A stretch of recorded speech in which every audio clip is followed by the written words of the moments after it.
If there is no struggle, there is no progress. Power concedes nothing without a demand. It never did, and it never will. Frederick Douglass.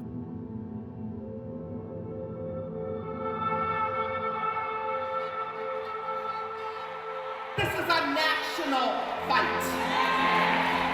Nationwide, everyone is facing the loss of their collective bargaining rights.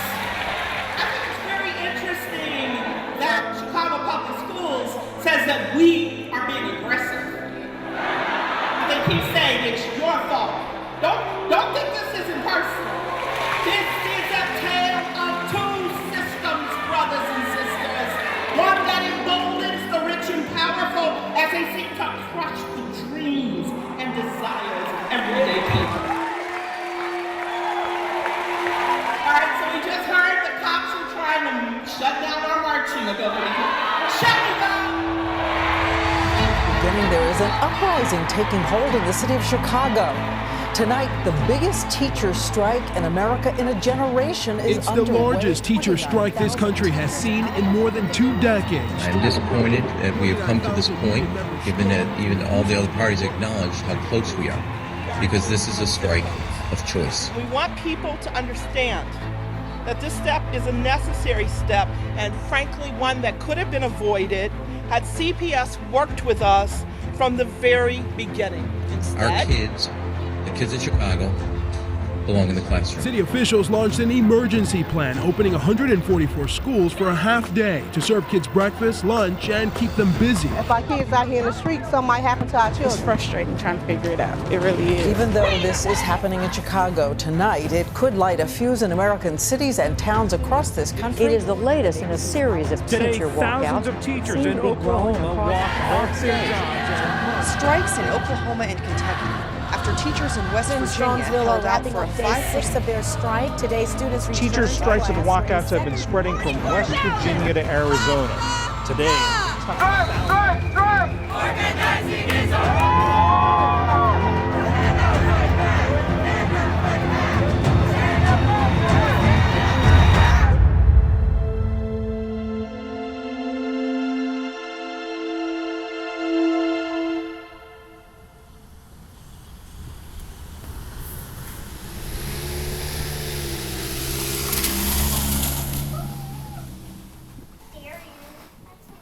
My family, we're a cute middle-class family on the southwest side of Chicago.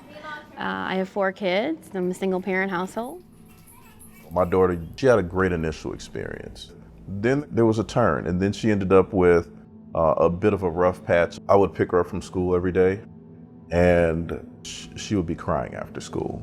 She was just miserable. My son was diagnosed with autism, and it can be difficult to navigate the public school system as a special education parent. Actually, I just pulled her out and was like, look, I'm just gonna take the leap. You know, I can spend money on a lot of things, but I'll never get a chance to spend money on her education again, and it was needed at that time. So I pulled her out of 7th grade. The students are exposed to gun violence, having to walk through gang territories, not being able to be supervised because parents have to work. Some of the students are behind. They're like behind 1 or 2 grade levels in reading and mathematics. So there are so many different dangers, but particularly the violence of our city that seems to not be able to be controlled. They're so used to people giving up on them. And so when you have an educational system that's not really built to really support them and give them the resources that they need, then what else do we expect to happen? Look, if you want to have a democracy, it is important for the public to be educated, because an educated populace is what allows you to have a democracy rather than tyranny and violence. So from my belief, the more people are educated, the more people learn, the more people understand, the more vibrant will be the democracy. Chicago is known by many names. The city of broad shoulders, the second city, the Windy City, and Hog Butcher for the world. But it is best described as the most American city. For much of its history, Chicago has been a beacon of opportunity for people around the world, a place of refuge and a stepping stone to a better life. Like its summers, Chicago's joyfulness is without rival. But like its winters, the city can bring brutality and trauma. Today, Chicagoans live in America's most violent big city. They live in America's most corrupt big city. And they live in America's most segregated big city. Nowhere are these struggles reflected more conspicuously, more tragically, than in its schools, the city's lifeblood. The state of CPS today is in chaos. I live in an immigrant community, Mexican immigrant community, severely overcrowded communities where kids were being taught in basements and hallways and boiler rooms, separated by a chalkboard. And those were just realities, almost that was the norm. I figured a way out. The folks that don't, because they can't get out of the neighborhood.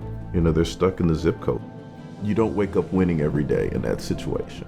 The status quo today in Chicago is if you have the means, you get out of Chicago public schools. If you are able to, you go to private school, or you enroll your child into a charter school, or you leave the city entirely and go to the North Shore or somewhere in the western suburbs. But for all of the kids who are not able to do that, they just have to go to the neighborhood school that's nearest to them. They're not getting a great education. In 2021, Chicago Public Schools proudly announced that 84% of its students graduated high school, a new record high. But at the same time, test scores revealed that 77% of 11th graders could not read at grade level, and 79% did not meet grade level standards for math. Leaders increased the district's budget by 55% since 2010, hoping to improve these outcomes, and the district now spends $28,000 per student per year. But test scores continue to drop. Between 2010 and 2014, the share of students considered proficient in reading dropped by 29%. In math, that share dropped 30%. After a change in state testing, between 2015 and 2021, student proficiency dropped 30% in reading and 23% in math. The school district is now experiencing a mass exodus. 50 years ago, more than 500,000 students attended Chicago public schools. Today, that number is just 314,000, and it's falling fast. Meanwhile, political infighting between city government and the teachers' union has only grown worse. In the last 10 years, schools have been disrupted by work stoppages on 4 separate and significant occasions. That's once every 2.5 years or so. Every year there was the threat of a strike or a strike. Parents didn't know if schools were going to start on time. And that's a big challenge to families and neighborhoods, especially working class families. How did Chicago school children and their teachers find themselves on a political battlefield? The answer lies in Chicago's labor history. Chicago is the birthplace of the modern public sector union, and the Chicago Teachers Union is the very first union of its kind to be formed in the United States. It began in 1897 as the Chicago Federation of Teachers before it was chartered as Local 1 of the American Federation of Teachers in 1937. One of the problems that happened in the Great Depression is the city was out of money because of all the other problems that came with the Depression. Remember, 1/3 of the nation was unemployed. And one of the responses to that is the Chicago Board of Education began paying the teachers in scrip. The idea was you get a little slip of paper that says, yes, we owe you $50. And then you would try and use the script, and most places, of course, say, well, what's this script stuff? I'm not going to take this for groceries.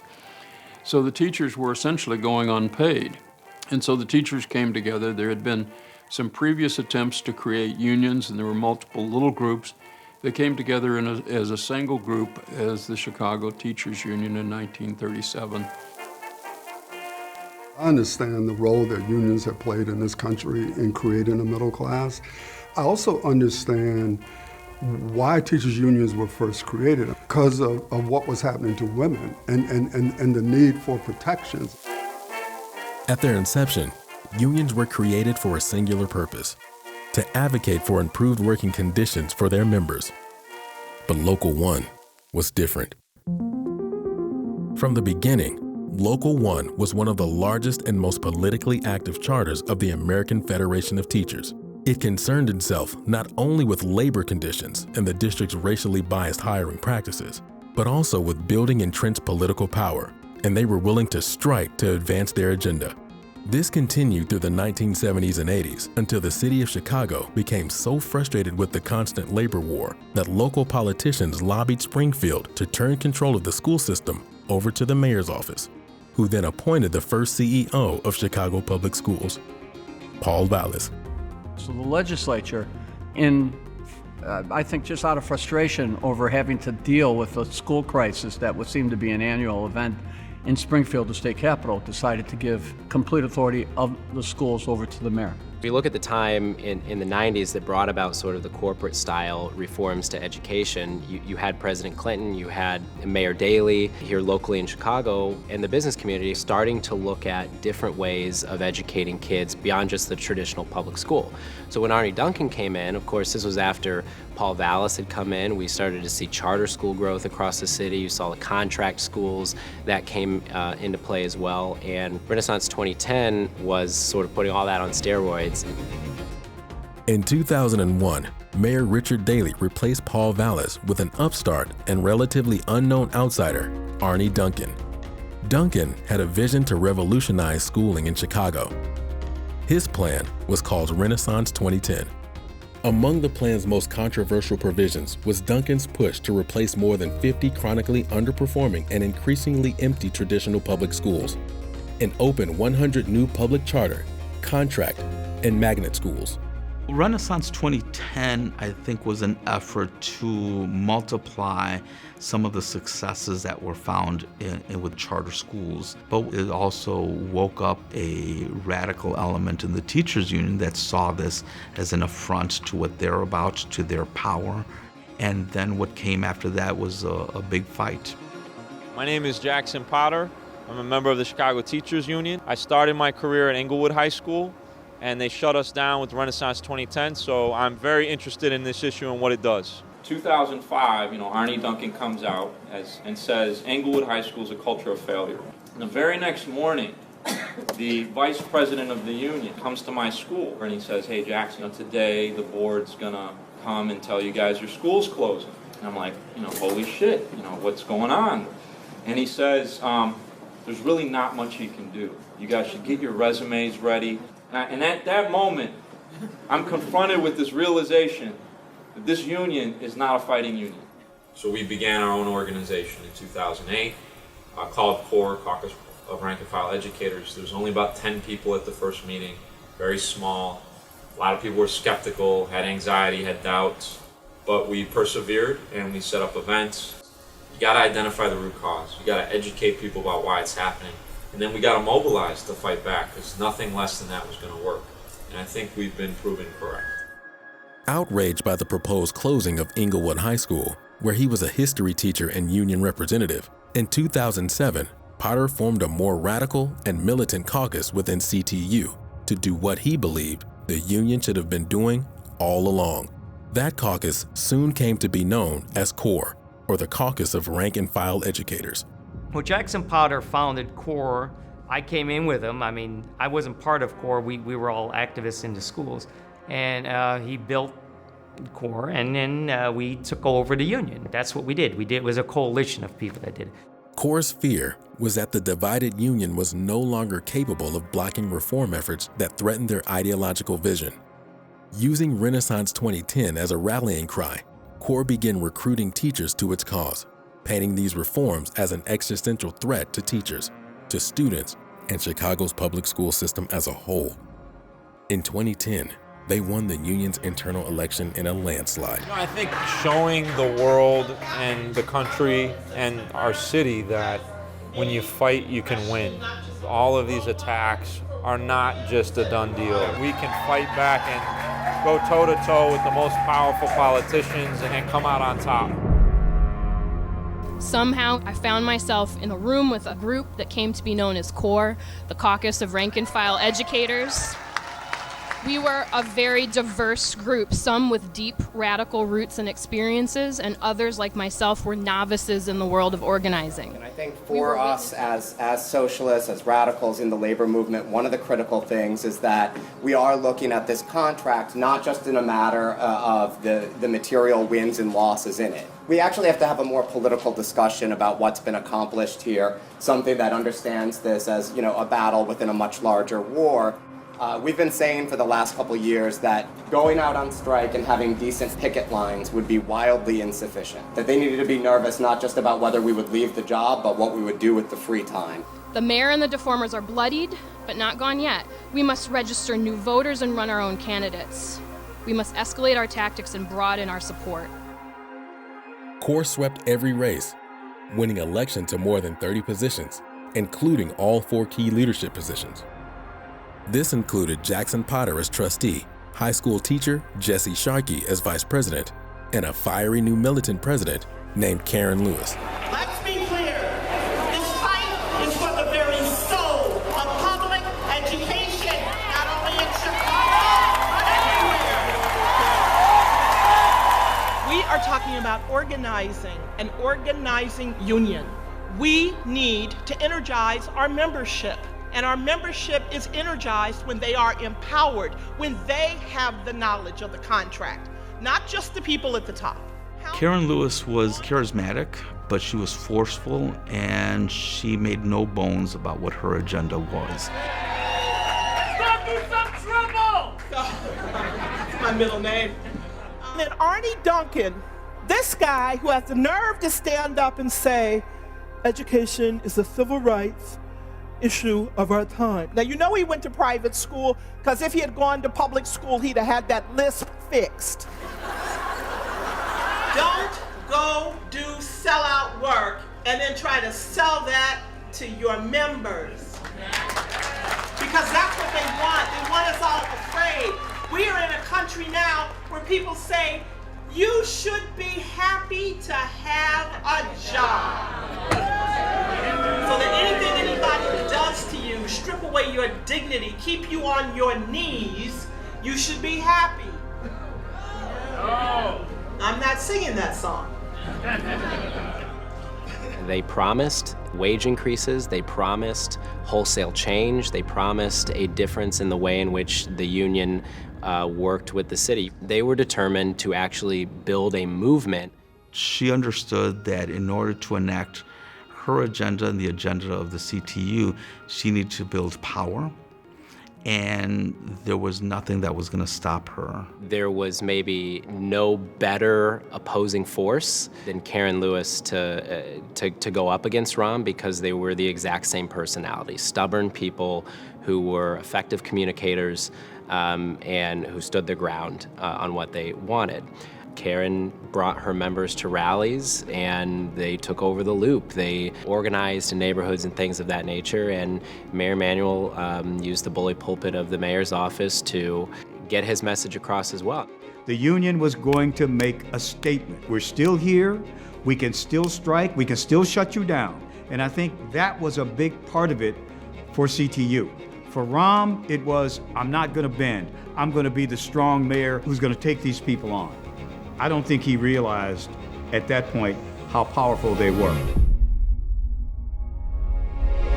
29,000 public school teachers and support staff have gone on strike after union leaders failed to reach agreement with the nation's third largest. Difficult decision for all of us to make, but this is the only way to get the board's attention and show them that we are serious about getting them here. To postpone this so we can work out the other issues, given how close we are. And the issues are not financial. This is not about money now. This is about the integrity of our profession. We wanted to go from a service model to an organizing model. This has been absolutely serious. Chicago is a gangster town. It's, if you cross me, I could take you out. You talk about cancel culture. They invented that here.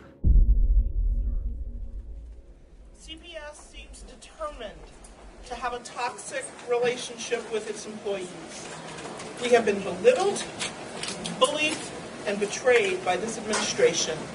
Our members are demoralized, and this district is doing all it can to take the joy out of teaching and learning.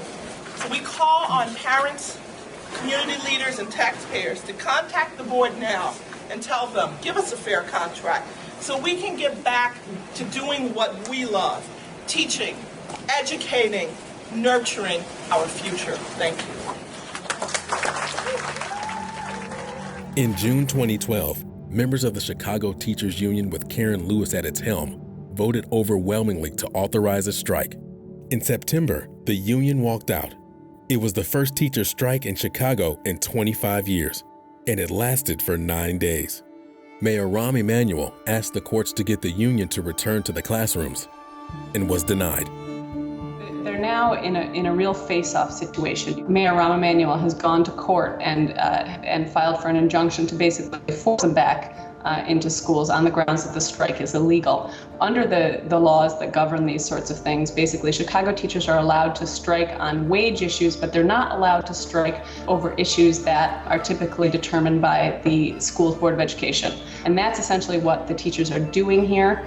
And so, the city has grounds to call the strike illegal, and court could order the teachers back to school. It's not an accident that the mayor of Chicago, who has launched this offensive on teachers as well as on students, is the former chief of staff of the President of the United States. Why does Mayor Emanuel and why is the Democratic Party launching this offensive? We thought that we as a socialist group had something to say. A lot of us are communists and socialists, so that militancy, it was so crucial, and the more militant we got, the more power we got. Ultimately, the union forced the city to agree to pay raises and changes to teacher evaluations. But their victory went beyond technical considerations. The strike demonstrated that Karen Lewis and Local 1 had ideological goals beyond labor contracts, that they would leave the classroom and strike to advance those goals, and that those goals extended far beyond Chicago public schools. The elite ruling classes have decided that public institutions have to go because they are in the way of profit. Once I read that, I was like done. I said, okay, I guess we have to do something. This is a union that believes in movement politics, in a movement that's designed to build a better world. What we have now is a burgeoning movement of activists rooted in social movements going into government, going into City Hall in order to try to make our city better for everybody. We've built a brand. I was making fun of this earlier, but our shirts are a hot commodity. Rahm Emanuel refused to allow his own children to attend the Chicago public schools. And if you would ever ask him about it, he would actually get angry. He lost the public with that. And that moved the public closer to CTU. And CTU suddenly, by 2012, 2013, man, they were talking about running Karen Lewis for mayor of the city. Karen Lewis and a possible run for mayor. It comes as Chicago Public Schools announce massive layoffs. With an assist from her union's public relations department, Karen Lewis is raising her political profile. As Mayor Emanuel took credit today for improving elementary school test scores, Lewis said the scores have been going up for 20 years. And she said Chicago's violence is fueled in part by Emanuel's support for closing schools and mental health centers. I think that the mayor should be the advocate of the city, the entire city. I think a lot of people in Chicago feel that they have no voice. By 2014, Local 1 was tightening its grip on Chicago's political landscape. Karen Lewis wasn't just a committed organizer. She was a household name and a legitimate mayoral contender. But a cancer diagnosis that year meant that she needed to take time away from her role as union president. In her wake emerged 3 key players who would shape the tactics and tone of the union in the years to come. Jackson Potter, the man who sparked the formation of CORE, the internal caucus that seized control of CTU in 2010, was in many ways still the spiritual leader of CORE, and by default, the newly energized CTU.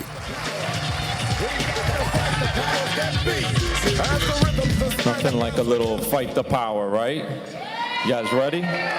By October of this year, you better have 90% of your people wearing red. If they can't do that, they ain't going on strike, right? That's the name of this game. And so the more leverage you have and power you have and collective ability to increase the pressure on them, the more you're going to win. And it's about power, plain and simple. And so once they were able to... As far as influences, yeah, Jackson Potter is the union. He is behind everything. Anything you see happening is him. The son of a Teamster father and activist lawyer mother, Jackson Potter found easy allies with socialist organizer and CTU vice president Jesse Sharkey. Sharkey was a member of the International Socialist Organization before it was dissolved in 2019. And as the union's vice president, his political ideology readily translated into hardline activism. Potter and Sharkey's goal was to set a new standard for unionism nationwide. We've been going strong to build a militant, liberatory labor movement. Kind of a vision of unionism that's connected to social demands, social justice unionism. Our national conversation about education is shifting. Teachers in red shirts going on picket lines and demonstrations across the country, from West Virginia to Arizona to LA, back to Virginia, and I will say in many ways starting here in Chicago. Convincing our members to wear a red t-shirt on Friday was a task. It took us a year to convince CTU members that it's okay to associate yourself with labor. The baby socialists would just wear the buttons, right? We gotta, start them off, gently. And so eventually they started putting on red t-shirts. All eyes are on the teachers union in Chicago. Y'all are getting tons of press. Everybody's going, are they gonna strike? What are they gonna do? Every teachers union in America could be that strong. Do you have an insane principle? Anybody have an insane principle? Take them out.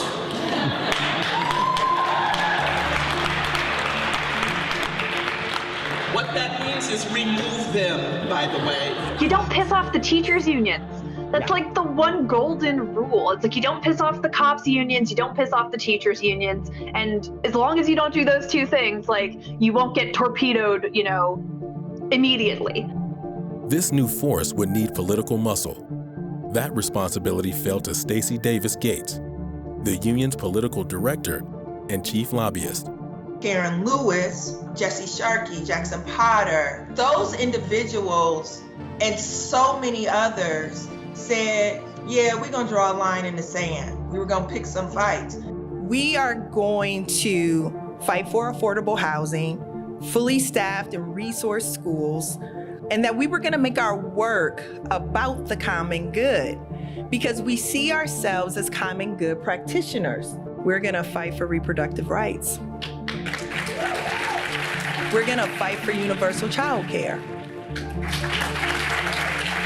In the years since their takeover of CTU in 2010, Lewis, Sharkey, Potter, and Gates had built a new kind of union, brash, radical, and aggressive. But across the city, student achievement continued to nosedive. On the city's west side, a quiet math teacher began to ask questions. You lost by time forfeit. Shake your hand. Shake his hand. God, I should have win. You have to be conscious of the time. I should win. Marquez, be conscious of the time, okay? The worst time for a kid to be outside a school building is between 3 to 6 p.m. I thought maybe I can do something to keep kids in school after school. And that's when I started the chess program for them. This is not just about game. When I introduced the chess program, I thought maybe I can save lives. Most of them belong to families below poverty level, so I thought there was a way for them to be able to show to the world that given the opportunity, they can shine. Many teachers have lost track about what really is the role of the union. There's just too much politics and dirty politics. And the thing is that they're being made to believe that you lose your job if you're not with the union, or you lose part of your personality as a teacher if you not be with the union. I have nothing against the union. I just have something against those officers who use the union for political and personal agenda. While Joe was busy building a championship chess club, CTU leaders were focused on other priorities, namely building a political war chest for fights to come and a deep bench of elected officials who owed the union their job. As they made headlines demanding better pay and benefits, CTU leadership quietly sold a union-owned 29-story apartment tower originally intended to house retired teachers. Proceeds from the $50 million sale went not to the union, but into the CTU Foundation, an entity controlled by core leadership and not accountable to the rank-and-file members. The foundation spent much of this cash on a gleaming new union headquarters. Millions more were distributed to their political allies. There was a tower that was worth $60 million. It was sold to buy a new building and set up this foundation. The building cost was around $10 million. I can get into a lot of stuff about all that stuff. I want to just be quiet and let you ask the questions. A recent blog post you wrote, what was it, your exact line? Don't use no fucking swear words. What did you mean by that? Go to jail shit is when you say you're gonna use the money for one thing and you're an education institution and you give a bag of cash to guys to run political stuff on the street, right? Political work. What does that have to do with the kid that can't read on the east side? Nothing. That does nothing for that kid. That money that we're giving to politics, right, is not doing nothing for kids. To go to jail shit is that concerted effort to deceive not only the members of the Chicago Teachers Union, but the public that you're this agency that's pro-social justice, but you're doing this shady shit. If you want to do politics, say, we're going to do politics, all the dues money we're coming in, we're all going to spend it on politics, and that's it. And that's it, that's easy. But if you're pretending to do one thing and then on the side you're doing something else, that's what I'm talking about. By pouring millions of dollars from union-affiliated funds into city, county, state, and federal races, the leaders of CTU quickly became political power players.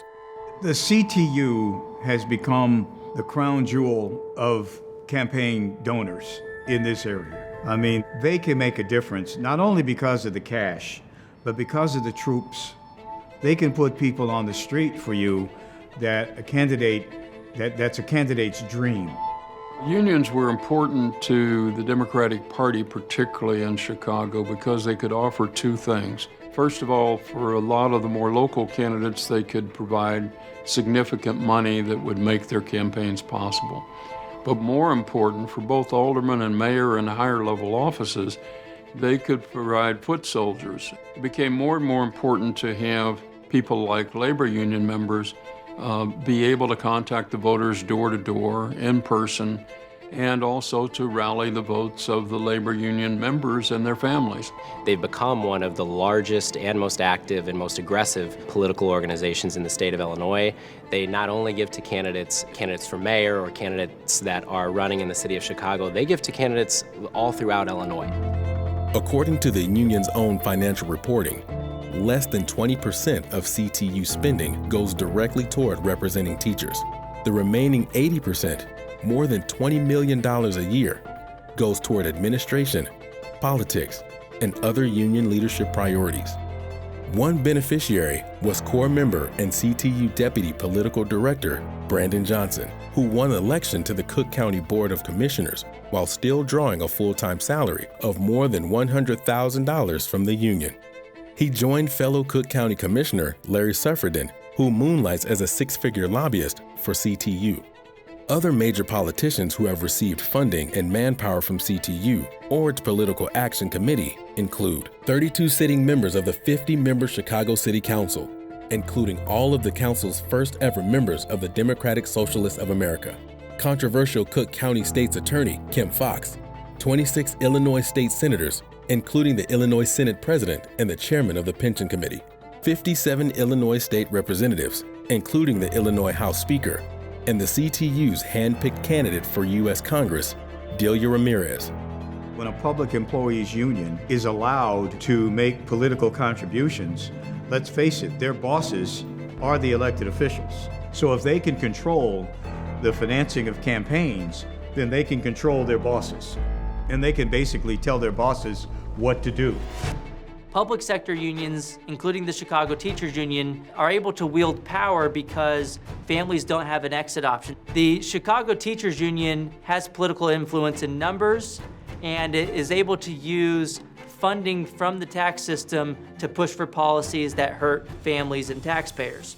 They're using the internal resources of the union actually to do physical political work during the workday. I actually had that happen to me a few times, where I was assigned to do political campaign calls during the workday. I have the emails from it. I was told, today your assignment is to call people to vote for this person. I was like, should we be doing that? This is a political organization and you're gonna do what we tell you. And that's what I was told to do. So during the day, when I was supposed to be taking care of people that had problems in the schools, I wasn't doing that work. I was calling people to vote for a candidate during the workday.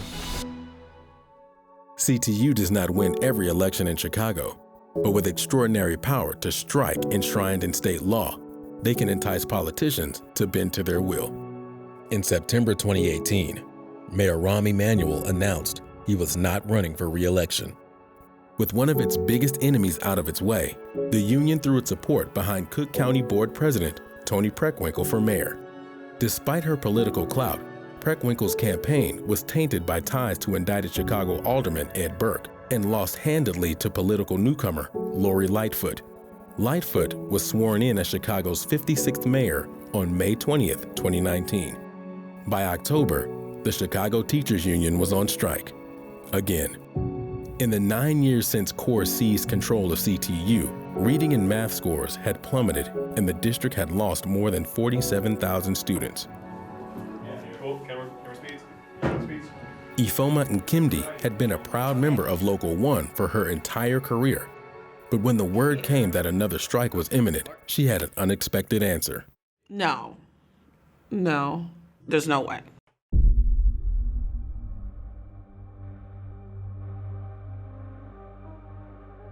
I had gone through so many strikes, so many financial issues because of the strike, that I just knew I couldn't take another one. I was like, there's just no way with my son being in college, with the responsibilities I had at home economically, that I could do that. And also, it didn't make any sense when they started bringing it up, because I thought, didn't we say that we're in alignment with the board, and isn't this what we're talking about? But they, sure enough, they were like, we're gonna strike. It was just like, we were told we were gonna strike.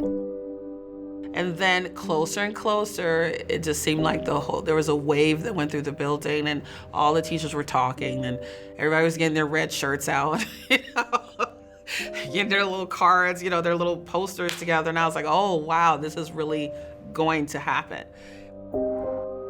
I've never been known to cave in. So I said, you know what? You weren't raised to be like this. You've always been fearless, and this is your profession. You're gonna continue to be fearless. You don't have anyone else's name. Your name is Ifeoma Nkemdi, and that's who you are.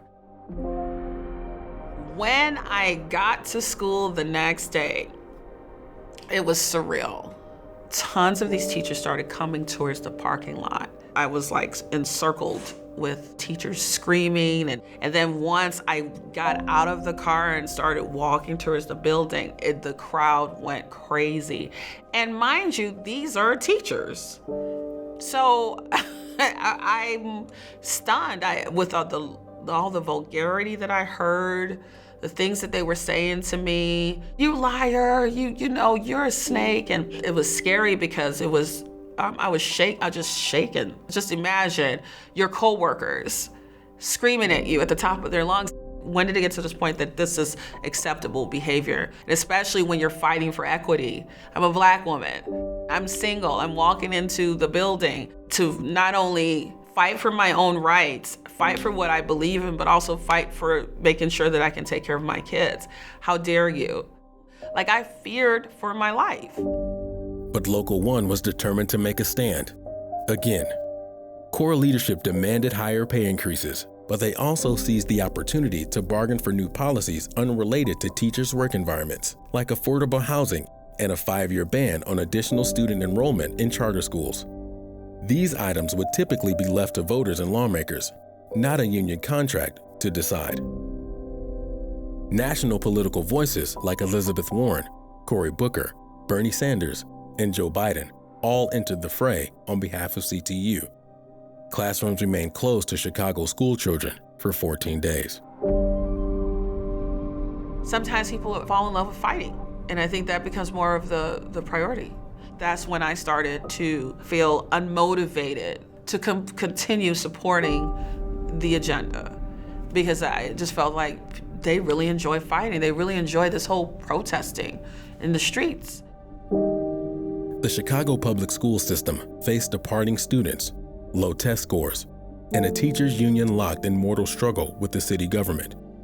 But what it was about to face was a crisis that neither it nor any other school system in the United States had faced for 100 years. The breaking news, stay at home. That is the order tonight from 4 state governors as the coronavirus pandemic spreads. So this pandemic, of course, has created a major health scare as Americans hunker down to ride this thing out. We must treat this like what it is, and that is a crisis. Overnight, much of our daily lives have been put on hold this morning. The list of closings and activities being suspended is growing from coast to coast. These are not helpful hints. These are legal provisions. They will be enforced. Ohio shutting down public schools for 3 weeks. Maryland schools closed for 2. Also, New Mexico, Michigan, and Oregon Chicago schools. Public Schools announced in-person classes would be canceled today. They're closed not just in Chicago, but all across the state. But Mayor Lori Lightfoot wanted to keep the schools open as of last Thursday, but after the governor's order, that changed, and now they are closed with only 4 days to prepare. Once they went fully remote learning, which was about March 2020, until about March 2021, almost a full year, my 7-year-old, his learning hit a wall and he just couldn't concentrate. Because at that point, it was 100% fully remote learning. And within 20 to 30 minutes, he was not on the camera. He was playing with his chair. It was like Isaac versus the computer versus mom, basically versus the world is what it was at that point. And that went on for about a year. It's been said that it took the COVID-19 pandemic to reveal existing fault lines in the American political landscape. But if COVID revealed those cracks at the national level, it completely split them open in Chicago. Neither the mayor's office, school administrators, nor the Chicago Teachers Union seemed to be able to make any progress on when to open schools, how to open them, or how to implement COVID-19 protocols. They kept telling us, okay, winter break, or, after winter break, we'll be open. And winter break came, and there was still no plan to return to school. And it's really hard to watch children walk past your house and go to school at the Catholic school, and we're just right down the block in the same community, and my kids can't go to school. It was heartbreaking, because you had a child who was very much into his classmates, who was very much into the learning sphere, who got his educational needs decimated, and he went from a 3-dimensional learner to a 1-dimensional learner. And he went from a passing student to a failing student in that same duration of time. School children from poor and working class communities bore the brunt of CPS's decision to halt in-person classes for more than a year. CTU remained vocal that schools should remain closed to protect the health of teachers and students. But for years, leadership had been curiously dismissive of other issues concerning teacher and student welfare. In 2018, a bombshell investigation by the Chicago Tribune revealed systemic failure in Chicago Public Schools' handling of cases of sexual misconduct, documenting more than 500 police reports of sexual abuse or assault of a student. CPS hired a former federal prosecutor to conduct an independent investigation and to make recommendations to improve student and teacher safety. This bipartisan hearing is intended to give us all a broader understanding of the systematic failures that took place to guarantee we can protect our children. My abuser had been allowed to keep his pension. His lawyer, appointed by the Chicago Teachers Union, a board meant to ensure that teachers have all the adequate tools to do their jobs, not protect sex predators from losing their jobs, effectively called me a liar. I was questioned alone in a room with an old man who asked not how I felt or what they could do to make me feel safe in my own school again, but what I was wearing when I had been assaulted. It was clear that CPS did not believe me.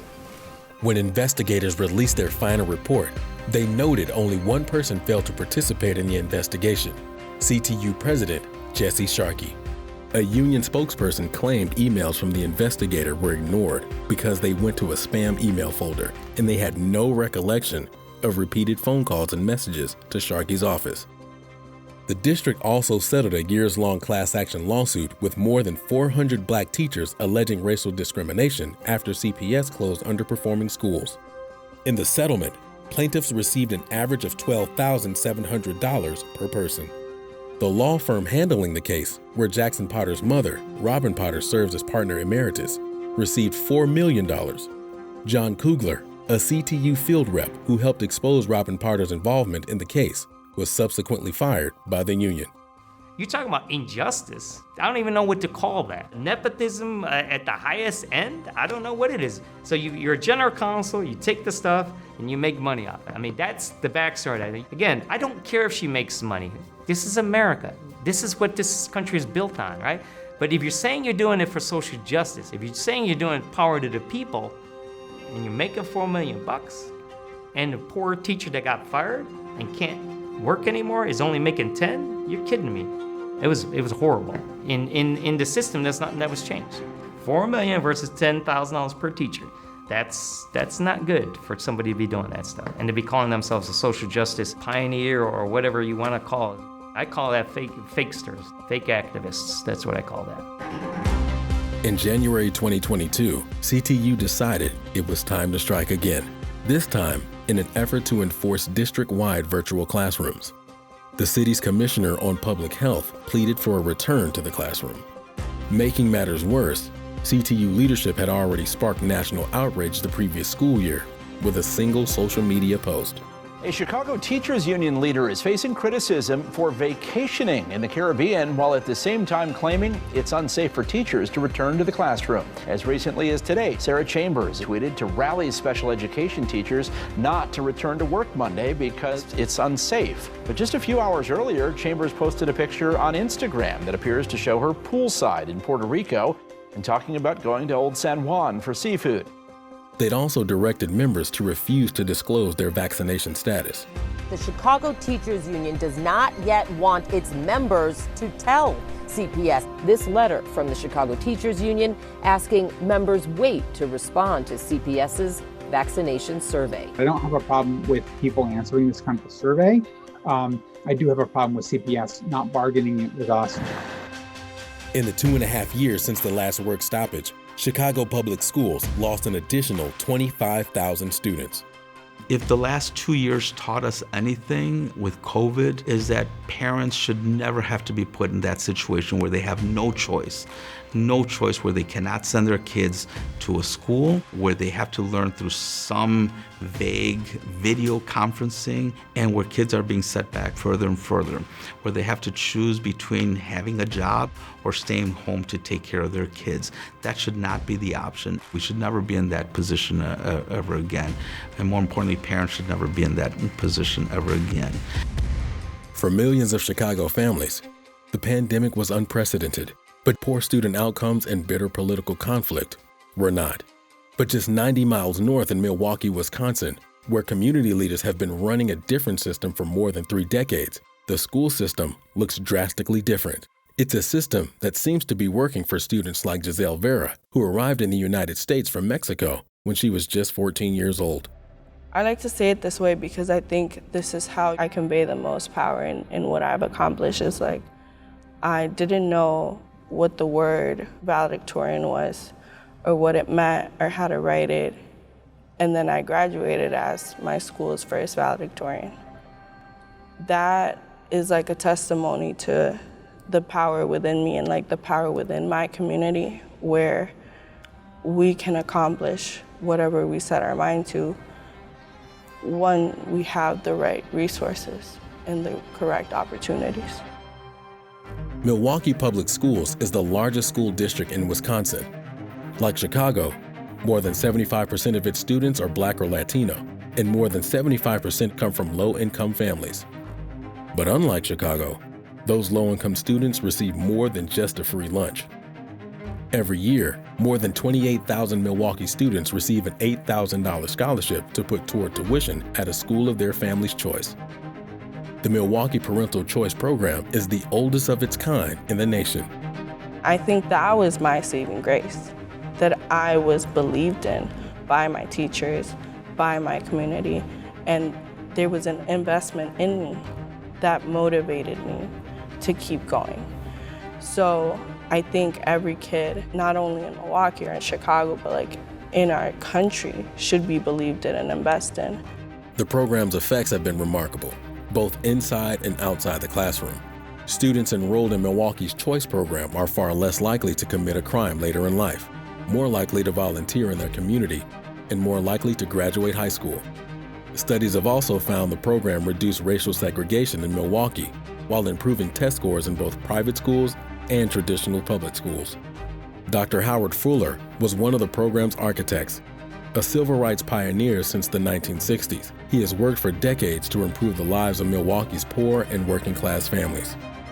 I'm a firm supporter of public education, but I believe particularly for poor and for low-income and working class people, we need a variety of different delivery systems, and we need a variety of different funding mechanisms in order for them to take full advantage of being educated as a part of the public.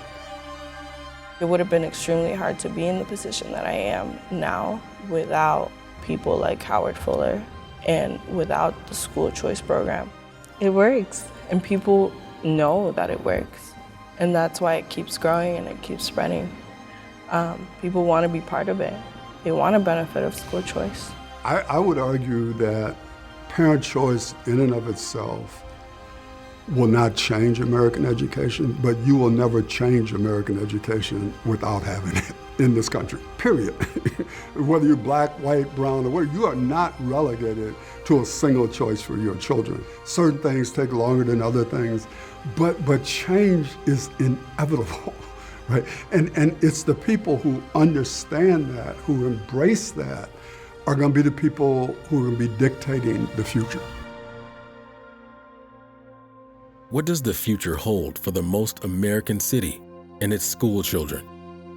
Between a shrinking status quo school district and a militant political force, families find themselves trapped in a system serving Chicago's most powerful special interests, a system hostile to transformation.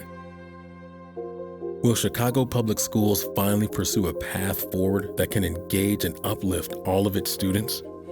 Will Local 1 continue pursuing power at any cost?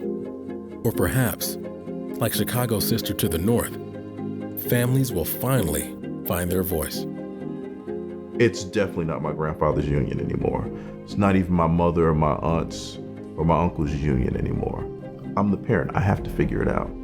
There's nobody else who has a vested interest in my child other than my child higher than me. But, you know, it's the definition of insanity, doing the same thing over again, expecting different results. You've got to change something in this. I don't think the current system is working. I think that the CTU has entirely way too much power, and I think that we give in way too much as a society and as a government to their demands. I definitely think things need to be shaken up and changed, and there needs to be a seat at the table for parents like me to affect meaningful change and have a voice, not just a paid-for one, a genuine voice. You know, the sky today is pretty blue out there, and so is the city of Chicago. It's pretty blue. So it's not a popular thing to take a hard line against teachers' unions or whatnot. You know, it's not the popular thing to do. It's a type of thing that could get you voted out of office. The status quo for the union works quite nicely. They continue to get paid, whether or not kids learn to read, to write, to do math, to understand science, to be good citizens. They continue to get paid. And so the status quo for them works. But the status quo for kids is not working and has not worked. If I had one message that I would like to have the union absorb, is one that I found in my mom's kitchen a couple of years ago. She bought this box, and on the one side it said, "Do what's right," and on the opposite side, "Don't do what's easy." That would be my message to the CTU members across Chicago. Do what's right, not what's easy.